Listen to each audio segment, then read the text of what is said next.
The Samsung Galaxy Z Fold 7 feels like the holy grail of foldable phones. It's super thin and light, so it feels like a regular phone in your pocket. And yet, the new Fold packs a bigger 8-inch display when opened. Samsung also upgraded the camera system, including a 200 megapixel main shooter and an ultra-wide camera that takes much better macros. And having Gemini Live always at the ready is a game changer. The $2000 price is super expensive and Samsung ditched the S Pen, but overall, this is the best foldable money can't buy. It's pretty rare that I am so excited by a foldable phone that I am tempted to buy it. This is one of those times. The Galaxy Z Fold 7 is not yet another iterative upgrade.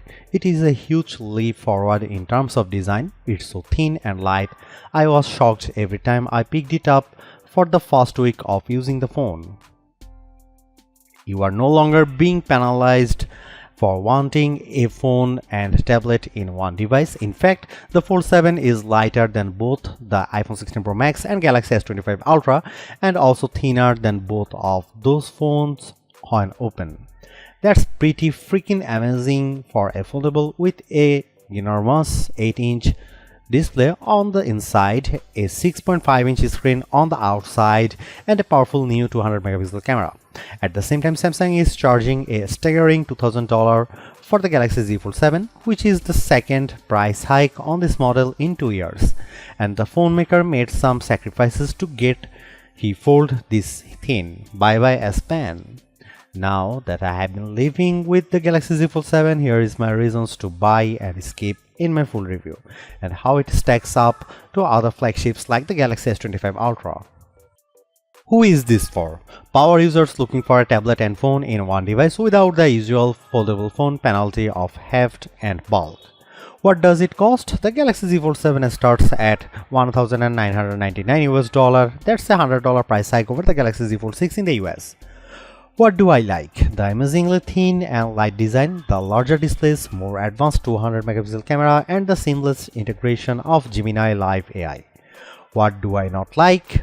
Other than the sticker shock of that price, the unsightly punch hole camera on the main display, and the just okay battery life, some may miss the S Pen. The Samsung Galaxy Z Fold 7 starts at $1,999 US for 256 GB of storage and 12 GB of RAM.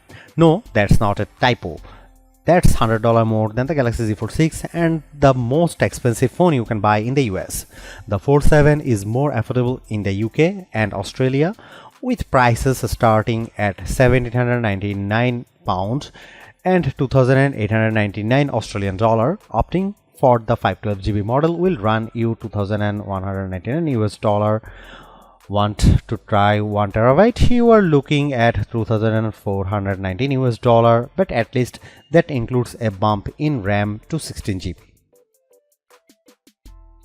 Let's get something out of the way. The Galaxy Z Fold 7 may not be the thinnest and lightest puka-style foldable in the world, but it is such a huge improvement over the Galaxy Z Fold 6 that it feels like a totally new device.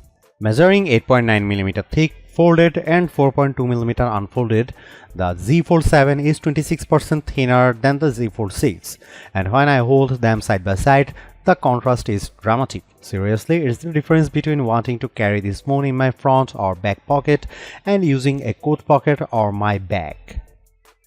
For those scoring at home, the Honor Magic B5 is reportedly 8.8mm thin when closed and 4.1mm when open, but that's not a phone that's available for sale in the US. Samsung says it's made the Fold 7 more durable too, thanks to a new Armor flex hinge that more evenly distributes stress, an advanced Armor aluminum in the frame and hinge that increases strength, and a main display that's thinner but stronger. During my time with the Galaxy Z Fold 7, it felt pretty durable despite being so thin, and I like how the hinge barely protrudes when closed. But note that this foldable is just IP48 rated once more, meaning it's water resistant but not dust resistant. I won't be taking the Fold to the beach. I do have some nitpicks with the design. The first is the camera for the inner display. Samsung moved from an invisible under display camera to a punch hole. It's an eyesore. I also wish the camera bump wasn't so thick. As a result, the phone wobbles when you use it on a table. One more thing, I like the Z Fold 7 could be slightly easier to open. It's so thin, you have to dig your nails in there. How about colors? If you want to stand out, get the bold blue shadow option. I love it. If you don't like fun, get the jet black or silver shadow option. There's also an exclusive mint color on Samsung.com. The Galaxy Z Fold 7 gets 3 major display upgrades versus the Galaxy Z Fold 6. Both the cover and main displays are now larger, and the crease on the unfolded main display is definitely less noticeable. Starting with the inside, the Galaxy Z Fold 7's main display has grown from 7.6 inches to 8 inches, which is pretty big jump. I appreciated the extra real estate when watching the Superman trailer on YouTube, but especially when working on spreadsheets in Google Sheets. You can see a lot more info without scrolling. And it's nice being able to see several open tabs at once when surfing the web in Chrome. The other plus is that Samsung has worked hard to minimize the main display's crease. It is still there, but it is much less noticeable. I put the Z Fold 7 and Z Fold 6 side by side, and the line running down the middle of the screen is a lot more subtle from various angles. So one of the biggest complaints about foldable phones is almost no more. I will say though that the Galaxy Z Fold 6's panel looked a bit richer side by side next to the Z Fold 7 with slightly wider viewing angles. Meanwhile, the Z Fold 7's cover display is now 6.5 inch, up from 6.3 inches on the Fold 6. It's wider too, so I found typing more comfortable. It's certainly not as wide as the S25 Ultra's 6.9-inch panel, but I had no problem checking emails, responding to Slack messages, and changing tracks on Spotify and so on. In our labs, the Z Fold 7's main display delivered a peak brightness of 2310 nits when displaying HDR content compared to 2317 nits for the Galaxy Z Fold 6. So they are comparable. The Galaxy S25 Ultra by comparison reached 1860 nits in the same test. The Z Fold 7's main display also registered 96% of the DCI-P3 color space in natural mode and 105.2% in vivid mode. That's better than the Z Fold 6, and the S25 Ultra was slightly better in vivid mode and slightly worse in natural mode.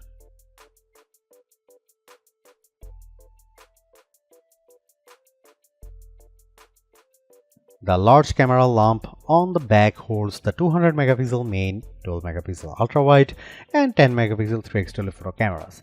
The Fold 7 also has two 10 megapixel selfie cameras, one in each screen. The main 200 megapixel camera is the best of the bunch, matching that from the S25H. It is a top drawer camera capable of capturing great images across a range of lighting conditions, and it is a significant upgrade on previous generation phones. The 12 megapixel ultra wide camera is solid and capable of taking some very good close-up macro photos, which is always fun. The 3x telephoto camera is equally good, producing great portraits, but it gets a bit soft and grainy indoors and can't match the 5x zooms on top slab phones. The selfie cameras are a similar story, with great detail in good light that quickly becomes a bit grainy indoors. You can shoot selfies with the main camera using the outside screen as a viewfinder when the phone is open, which produces much better results. The camera app has plenty of modes, is straightforward to use, and shoots equally solid video. Overall, the Fold 7 has a great camera system that is not a significant downgrade on flagship slab phones, which is thoroughly impressive. Here are some camera samples of the new Samsung Galaxy Z Fold 7.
The Galaxy Z Fold 7 is so far ahead of the iPhone on AI, it's almost said.